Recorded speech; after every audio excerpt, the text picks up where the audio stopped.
अमेरिकी राष्ट्रपति Donald Trump ने इजराइल और हमास के बीच शांति समझौता कराने के बाद अब रूस और यूक्रेन के बीच शांति समझौता कराने के लिए अपनी 28 सूत्री योजना प्रस्तुत कर दिए हैं। डोनाल्ड ट्रंप ने जो 28 सूत्री योजना प्रस्तुत की है उसमें देखा जा रहा है कि डोनाल्ड ट्रंप ने अमेरिका के शत्रु देश रसिया को भर भर कर उपहार देने का काम किया है। वहीं दूसरी तरफ देखा जाए तो डोनाल्ड ट्रंप ने अमेरिका के मित्र देश यूक्रेन को पूरी तरीके से अपंग बना दिया है। डोनाल्ड ट्रंप के इस 28 सूत्री योजना में यूक्रेन को कुछ भी नहीं मिला। यूक्रेन जिन जिन बिंदुओं को लेकर युद्ध लड़ रहा था, अब देखा जा रहा है कि डोनाल्ड ट्रंप ने उन बिंदुओं पर यूक्रेन को झटका देने का काम किया। यूक्रेन चाहता था कि हमारा क्रीमिया प्रायद्वीप पर पूरा नियंत्रण स्थापित हो जाए, लेकिन देखा जा रहा है कि डोनाल्ड ट्रंप की इस योजना में क्रीमिया प्रायद्वीप पर रूस का नियंत्रण स्थापित कर दिया गया है। यूक्रेन चाहता था कि हम भी नाटो के सदस्य देश बन जाएं, ताकि भविष्य में अगर रूस हम पर हमला करे तो नाटो के सभी देश हमारी रक्षा कर सकें।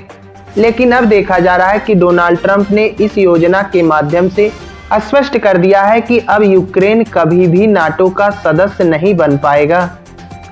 दरअसल डोनाल्ड ट्रंप की इस 28 सूत्री योजना में यह प्रस्ताव किया गया है कि यूक्रेन हमेशा के लिए नाटो में शामिल न होने का लिखित वादा करेगा।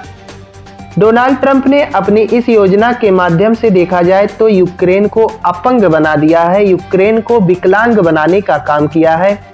डोनाल्ड ट्रंप की इस योजना के लागू होने के बाद देखा जाए तो यूक्रेन को अपनी सेना में 60% तक कटौती करनी पड़ेगी।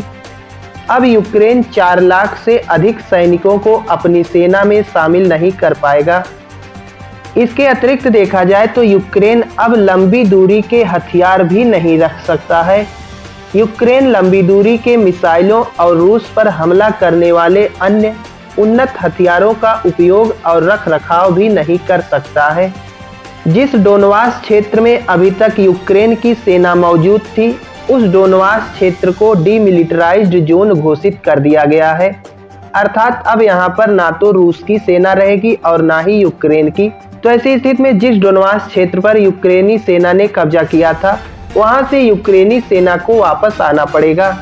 तो ऐसी स्थिति में देखा जा रहा है कि डोनाल्ड ट्रंप ने अपनी इस 28 सूत्री योजना के माध्यम से रूस को वो सब कुछ दे दिया जो रूस चाहता था, लेकिन यूक्रेन को कुछ भी नहीं मिला जो यूक्रेन चाहता था।